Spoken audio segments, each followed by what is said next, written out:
Last video, I showed you how to properly torque the head. In this video, we're going to install the new exhaust manifold gasket. Like a robot. And in the next video after this, we're going to install the cams on a 3rd generation Prius. Insanely cool cars, tool reviews, and auto repair videos. Alright, taking the old gasket out was so easy it was boring.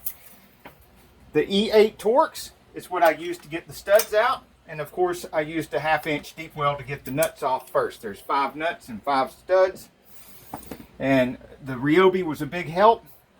Now the fun part is putting it back in. First, make sure you get some Loctite on these studs, because you don't want these studs to be getting corroded in the head.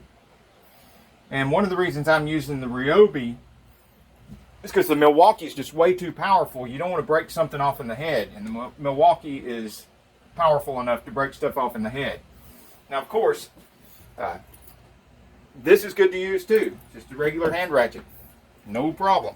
Now, I'm going to give you a better view before I start putting things together. You notice I've got a mirror right here because, you know, I don't have eyeballs on the tips of my fingers. Okay, hopefully right here you guys have a better view than I do. Let's try doing it. Maybe the 2 studs at the top. Let's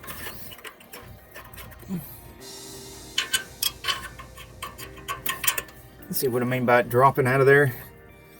It just has no problem dropping out of there. Falling right out. Getting it to go in, now that is a different story.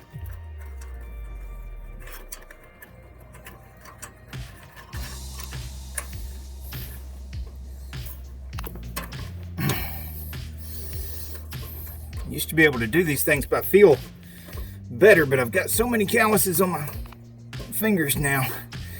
I can't feel as good as I used to. But I think I'm making some progress.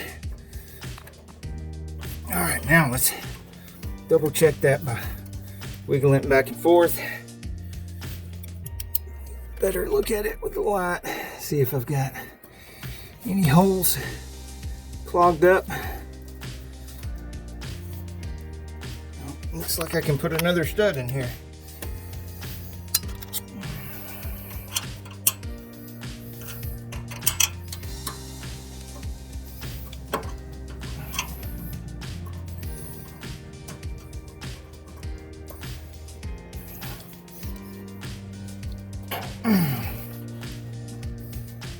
Okay. That one started.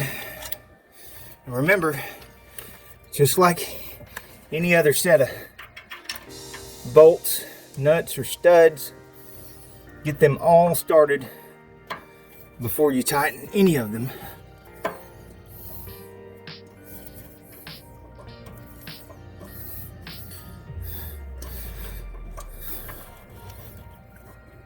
But you need to be able to move stuff around while you're getting stuff started.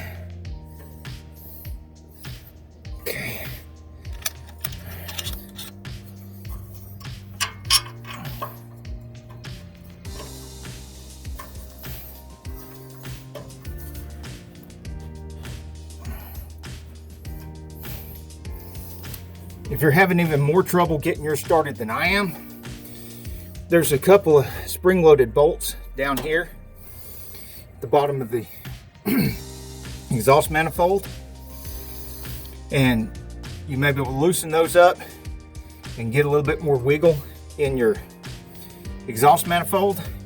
And something else, I have it loose from the EGR over here, which is 2 bolts over there where the EGR connects.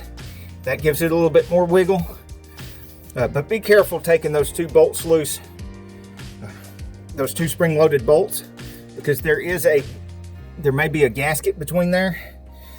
You don't want that to drop out. And also, if you take them all the way out, then you've got 2 additional bolts that you're going to have to try to get started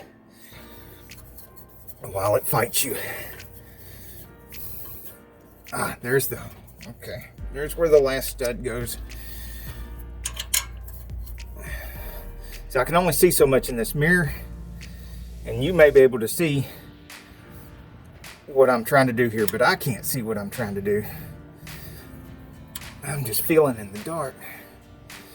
I'm looking at this with my mind's eye. And now I've got the runners in my way. It's really difficult to turn this.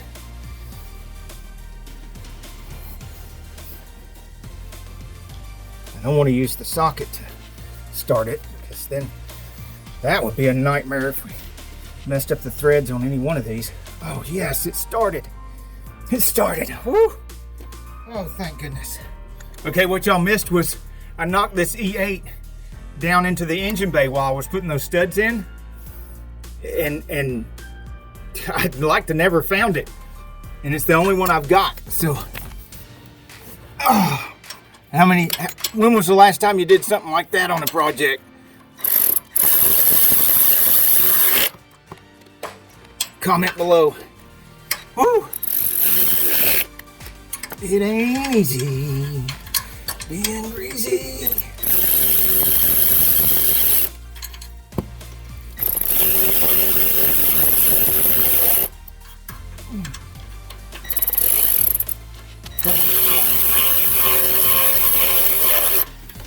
That makes this go so much faster.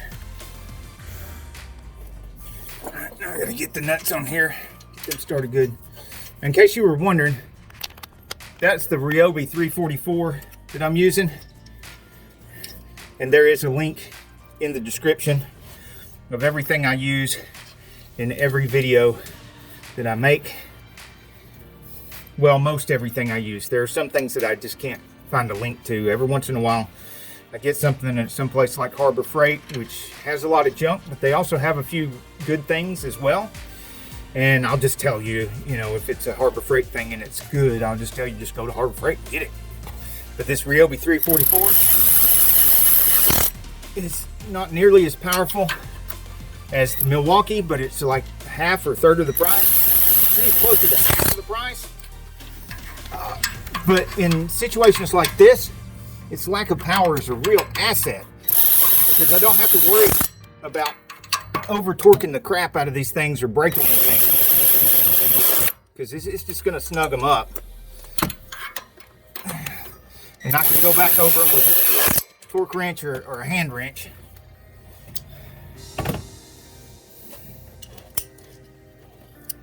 I meant to say a torque wrench or a hand ratchet. I need to get a 6-point. Well, I hope you're still here watching this video, because you need to know that that 1/2 inch only ran them down there, but it's no good for tightening them, because these are actually 12mm. I had the wrong socket. I'm gonna have to get a little bit of an extension to tighten that one.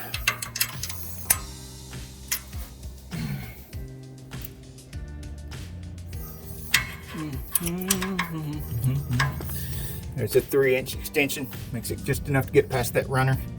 Tighten these down now. I'm going to go over them one more time and give the last final torque on these from the middle to the out.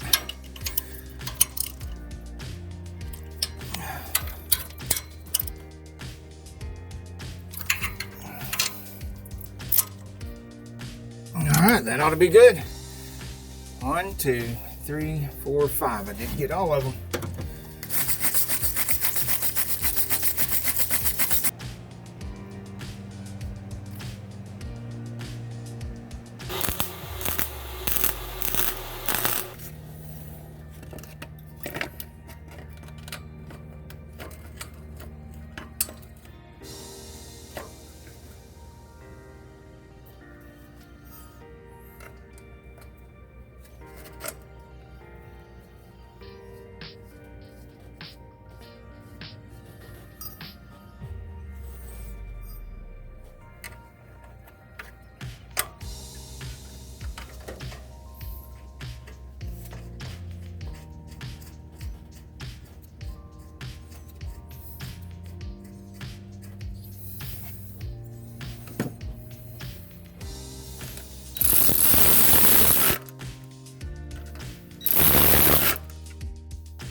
And just to make sure all my insane friends know, taking all this stuff off is not necessary for this job.